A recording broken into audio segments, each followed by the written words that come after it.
ಏಯ್ ಪಚ್ಚಿ ದೊಡ್ಡದಾಗ ಕೆಲಸ ಮಾಡ್ತೀನಿ ಅಂತಂದೆ, ಈಗ ನೋಡಿದ್ರೆ ಸೋಮಾರಿ ಥರ ಮಲಗ್ತಾ ಇದೆಯಾ? ಎದ್ದು ಕೆಲಸ ಮಾಡು. ಹೋಗ ಮರೆ, ಯಾರು ಮಾಡ್ತೀರಿ? ಅಲ್ಲ, ಬೆಳಗ್ಗೆ ಸಂಜೆ ತಂಗ ಹಿಂಗೆ ಕೆಲಸ ಮಾಡ್ಕೊಂಡು ಎಂತ ಮಾಡ್ತಾರೆ ಮರೆ ನೀವು? ನಾನು ಕೆಲಂತೂ ಆಗ್ತಿಲ್ಲ, ಮಲ್ಕತ್ತು. ಮಲ್ಗು ಶಂಕರಣ್ಣನೋ ರಮೇಶಣ್ಣನೋ ಬರ್ತಾರೆ, ಅವಾಗ ಬಿಡಿಸ್ತಾರೆ ನಿನ್ನ ಗ್ರಾಚಾರನ.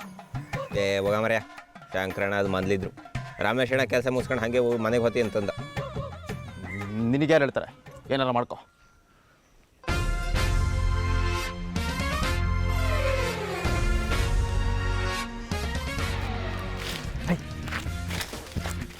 ಐ ಪಚ್ಚಿ, ಹೋಗ. ಪಚ್ಚಿ ಎದ್ದೇಳು. ಹೋಗ ಮರೆ, ನಮ್ಮ ಮೋದ್ ಕಡೆ ಎದ್ದೇಳು. ಪಚ್ಚಿ ಬೇಡ ಬೋನಾ.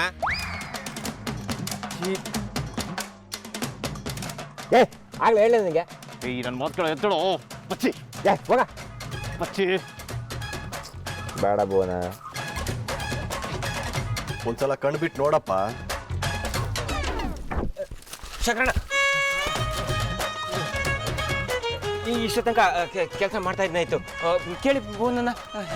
ಓಯ್ ಎಂತದ ಅಲ್ಲಿ ಕೇಳದ? ನಾನ್ ಕಾಣ್ಲಿಲ್ಲ. ಡಿಂಬ್ರಂಗ ಅಂತ ಶ್ರೀರಂಗ ಮಲಗಿದ್ದ ಎಂತ ಮಾಡ್ತಿತ್ತ? ಇಲ್ಲ ದನ್ಗಳೇ, ರಮೇಶಣ್ಣ ಹೇಳ್ದಂಗೆಲ್ಲ. ಮಾತಾಡ್ಬೇಡ ಪಚ್ಚಿ, ಮಾತಾಡ್ಬೇಡ. ನೀವು ನಿನ್ನ ಕೆಲಸಕ್ಕೆ ಸೇರಿಸ್ಕೊಳ್ಳುವಾಗ ಏನ್ ಹೇಳಿದ್ದ ನಾನು ನಿನಗೆ? ಏನಾದ್ರೂ ಕಿತಾಪತಿ ಮಾಡೋದಾಗ್ಲಿ ಅಥವಾ ಮಾಡೋ ಕೆಲಸದಲ್ಲಿ ಸೋಮಾರಿತನ ತೋರ್ಸೋದಾಗ್ಲಿ ಏನಾದ್ರು ಮಾಡಿದ್ರೆ ಆ ಕ್ಷಣನೇ ನಿನ್ನ ಮನೆ ಕಳಿಸ್ತೀನಿ ಅಂತ ತಾನೆ? ಅಭುವನ್ನ ನೋಡು, ಪಟ್ಟಣದಿಂದ ಬಂದವನಾದ್ರೂ ಈ ಕೆಲಸಕ್ಕೆಲ್ಲ ಎಷ್ಟು ಚೆನ್ನಾಗಿ ಹೊಂದ್ಕೊಂಡು ಮಾಡ್ಕೊಂಡು ಹೋಗ್ತಾನೆ. ನಿನಗೇನೋ ಆಗಿದೆ, ಇಲ್ಲೇ ಹುಟ್ಟಿದವನು. ಈ ಕೆಲಸ ಅಂದ್ರೆ ಅಷ್ಟೊಂದು ತಾತ್ಸರನ ನಿನಗೆ? ಇಲ್ಲ ದನ್ಗಳೇ, ಹಂಗಲ್ಲ. ಹೊಸದಲ್ಲ ನನಗೆ, ಒಂಚೂರು ಇದತ್ತಷ್ಟೇ. ಇನ್ನು ಮುಂದೆ ಹಿಂಗೆ ಆಗ್ದಾಗಿರಂಗೆ ನಾ ಕಂಡ್ಕತ್ತೆ. ಮನೆಗೆ ಮಾತ್ರ ಕಳಿಸ್ಬೇಡಿ, ನಿಮ್ದು ಅಮ್ಮಯ್ಯ. ನೋಡ್ತೀನಿ ಅದೇನು ಕೆಲಸ ಮಾಡ್ತೀಯೋ ಅಂತ. ನೆನಪಿಟ್ಕೋ, ಈ ರೀತಿ ಇನ್ನೊಂದ್ಸರಿ ಮರ್ಕಳಿಸ್ಬಾರ್ದು. ಕೆಲಸ ಗೊತ್ತಾಗ್ಲಿಲ್ಲ ಅಂದ್ರೆ ಮಾಡೋರ್ನ ಕೇಳಿ ತಿಳ್ಕೊ. ಓಯ್ ಇನ್ನು ಎಂತ ಮಕ ನೋಡ್ತಾ ಇದ್ಯಾ ಮರೆ? ಹೋಗ ಕೆಲಸ ಮಾಡ, ಹೋಗ.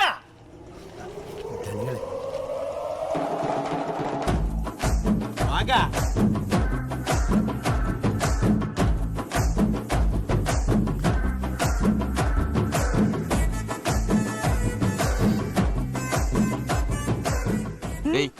ನೀ ಎಂತದ ಕಿಸಿತಾ ಇರೋದು?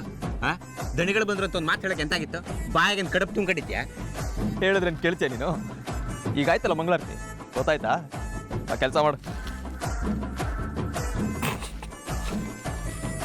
ಇಲ್ಲಿಗೆ ಬಂದು ಕೆಲಸ ಸೇರ್ಕೊಂಡ್ರೆ ಉದ್ದೇಶವೇ ಬೇರೆ. ಎಂತ ಆಗ್ತಿರ್ಲಿಲ್ಲ, ಎಲ್ಲ ರಾಂಗ್ ರೂಟಿಗೆ ಹೊತ್ತಾಯ್ತು. ಏನಂದೆ?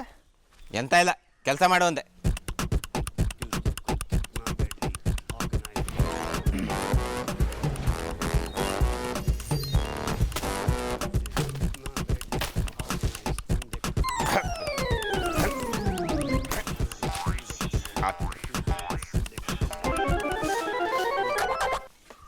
ಅಲ್ಲಿ ಗುಡ್ಡೆ ಹಾಕು, ಇಲ್ಲಲ್ಲ. ನಂಗೆ ಗೊತ್ತಿತ್ತ, ನೀ ಮಾಡು. ಹೌದೌದು.